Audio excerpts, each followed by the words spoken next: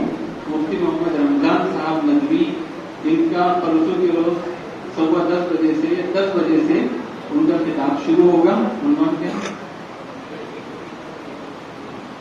لڑکیوں کی پیرا روی اور والدین کی ذمہ داری کس عنوان پر وہ کتاب ہے، اس کو ضرور تشریح کریں.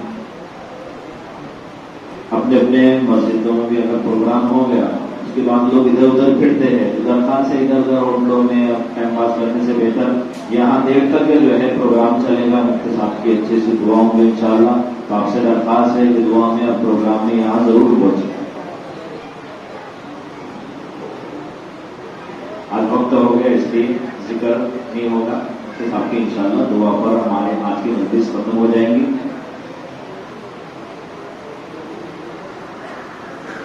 درود شریف پڑھ لیں. میں آخر میں پھر سے انشاءاللہ مبارکبادی پیش کرتا ہوں کہ درمان صاحب کو، مفتی صاحب کو اور ان کے کارکنان کو اور آپ تمام حضرات کو بھی ماشاءاللہ آپ کے شوق کو جستجو کو دیکھ کر کے واقعتاً قلبی مسرت اور قلبی خوشی ہوئی اور دل میں یہ بات آ رہی ہے کہ جب تک اللہ رب العزت اس امت کے اندر یہ طلب اور یہ تڑپ رکھیں گے اس وقت تک انشاءاللہ یہ امت کبھی بے روی کی طرف نہیں جائے گی.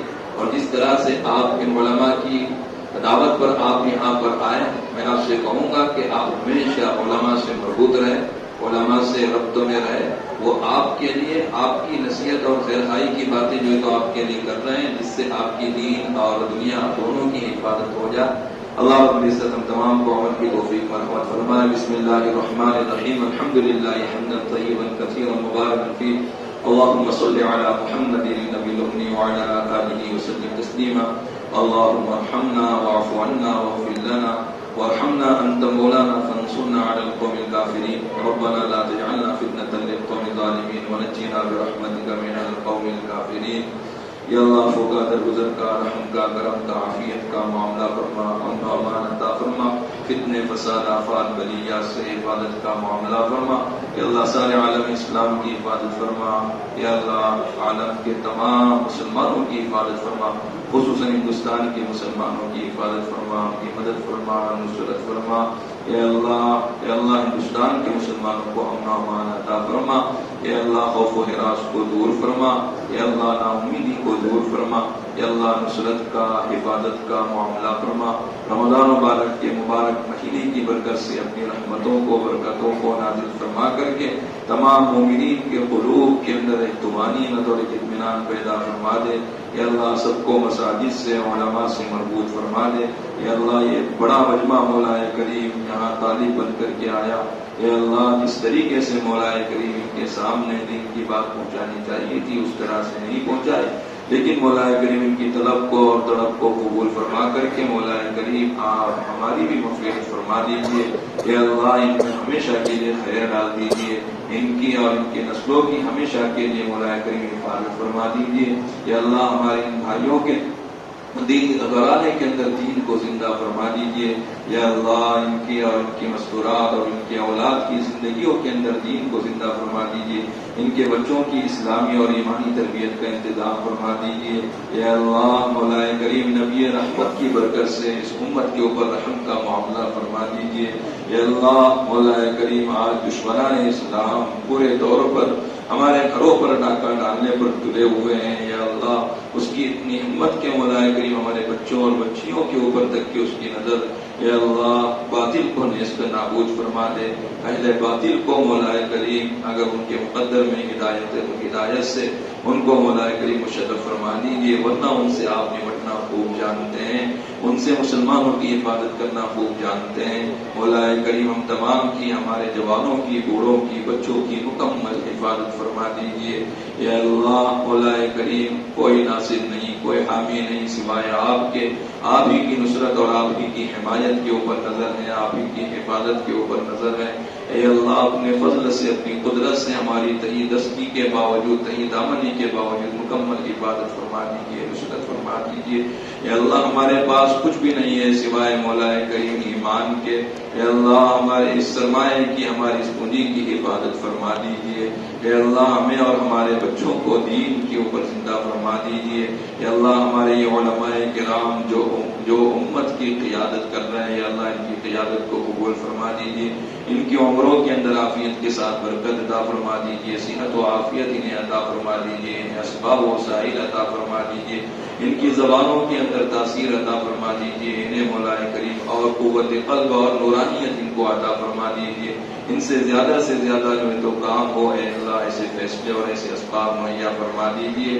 اے اللہ حاضرین مجلس کی بال بال مغفرت فرما دیجیے، جملہ جائز مقاصد کی تکمیل فرمائیے، جو مقروض ہے انہیں قرضے کے ادائیگی سے فیصلے فرما دیجیے، جو سود کی لعنت کے اندر پھنسے ہوئے اس کے نکلنے کی شکل صورتیں مولا کریم پیدا فرما دیجیے، سب کو توبہ کی توفیق مرحمت فرما دیجیے۔ یا اللہ جو مظلومیوں نے ظلم سے نجات عطا فرما دیجیے، جو غلط مقدمات کے اندر پھنسے ہوئے ان کی رہائی کے اسباب شکل صورتیں پیدا فرما دیجیے۔ یا اللہ جو غلط مقدمات کے اندر پھنسے ہوئے ان کی رہائی کے اسباب شکل صورتیں پیدا فرما دیجیے۔ یا اللہ ہمارے سامنے مولا کریم، اے اللہ تاخراتوں کا اسی طریقے سے لیلۃ الجائزہ کا مرحلہ ہے، یا اللہ ان تاخراتوں سے لیلۃ الجائزہ سے ہمیں وافر حصہ عطا فرما دیجیے، شب قدر ہمارے ختم مقدر فرما دیجیے۔ اے اللہ مولا کریم عید الفطر کی خوشیاں آپ اپنے بندوں کو عطا فرماتے ہیں، تمام عالم کے اندر مسلمان عید الفطر کی خوشیاں امن و امان کے ساتھ منا سکے، ایسے فیصلے فرما دیجیے۔ جو دشمنان اسلام مولا کریم ہماری خوشیوں کو پامال کرنا چاہتے ہیں، آپ ان کو پامال کر دیجیے، ان کے مکر سے ان کی سازش سے تمام مسلمان